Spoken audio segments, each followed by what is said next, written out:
Pro wrestling is like a never-ending theater performance. There are heroes, villains, and larger-than-life characters introduced to the roster every year.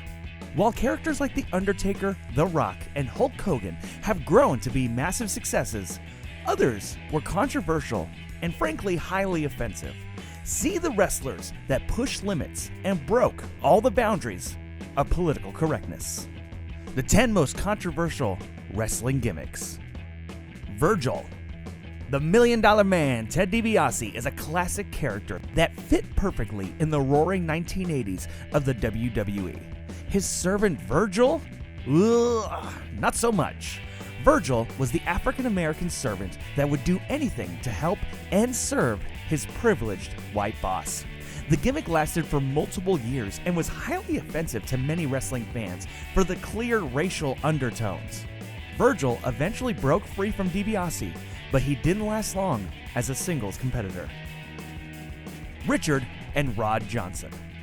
If you thought TNA has gone downhill in the past couple of years, then you obviously didn't know about their humble or humiliating beginnings in 2002. The company decided to take the tag team of the Simon brothers and repackage them as a latex-wearing duo known as Richard and Rod Johnson. That's right, Johnson. The team were supposed to represent two giant penises in the ring. It came off as crude and was dropped just a few weeks later. Muhammad Hassan. The 9/11 terrorist attacks brought out a lot of patriotism in the world of sports, and for the WWE, it brought on a new villainous character. Muhammad Hassan debuted in the WWE to complain about how unfairly his people were being treated.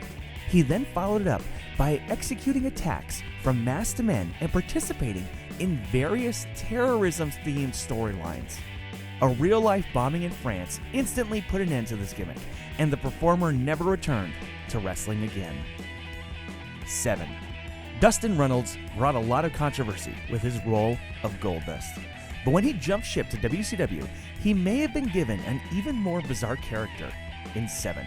He was simply referred to as 7. The creepy guy looked like Michael Myers and appeared in a vignette where he approached a young child's window. Coming off as a child predator and kidnapper, the 7 gimmick was hated, and it was Runnels himself who ended it. The Fat Chick Thriller. Mike Awesome has a whole list of gimmicks, but one of his worst was referred to as the Fat Chick Thriller. Fat shaming at its worst, the gimmick followed Awesome as he picked up overweight women, hit on them, and then would feed them food in backstage segments. The story lasted for several weeks and featured Awesome parading around with these females. Eventually, the girls turned on him, and Awesome turned into that 70s guy. Sergeant Slaughter, the Iraqi sympathizer. For many years, WWE superstar Sergeant Slaughter was considered an American hero and was once the face of G.I. Joe. Then, the Gulf War came, and Vince McMahon had the bright idea of turning him into an Iraqi sympathizer. He spewed hate about America, was edited into images with Saddam Hussein, and received many real-life death threats because of the character's view. All of the hate turned into a short championship run until Hulk Hogan finally defeated Slaughter at WrestleMania 8. Akeem, the African Dream. The one-man gang sported biker gear, a mohawk, and was a great brawler in the ring. The character completely changed when he was reintroduced as Akeem, the African Dream. Clearly not African at all, Akeem changed his voice, danced around with tribal warriors, and performed any type of racial insensitive act that he could. The whole gimmick came off like a bad joke and wouldn't last 2 weeks in the modern era of WWE. Goldust. Before the Attitude Era introduced a lot of crazy storylines in the WWE, fans were perplexed and confused by the introduction of Goldust. He wore a long wig, openly hit on WWE superstars, and pushed sexual boundaries while in the ring. Rumors went around that wrestlers refused to work with him, but this didn't stop the man from winning multiple championships as he still continues to compete in the WWE today. Val Venus. There are many WWE superstars that have been portrayed with various careers. This is all fine and well until one of the wrestlers is portrayed as a porn star.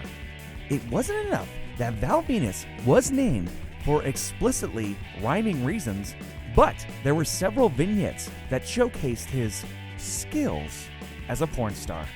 Venus actually fit into the Attitude Era well and was even involved in a controversial segment that featured his privates getting chopped off. Eugene. Representing people with special needs is a touchy subject, and the WWE went all the way with the character of Eugene. He was verbally challenged, copied other wrestlers' moves in the ring, and basically mocked the mentally challenged. His debut was openly booed by the live viewing audience, but Eugene continued to wrestle and compete in the WWE for multiple years. Well, there you have it. What gimmicks do you think are the most offensive? Are there any that we missed? Let us know in the comment section below. Don't forget to like this video, share it, and subscribe to The Sportster on YouTube.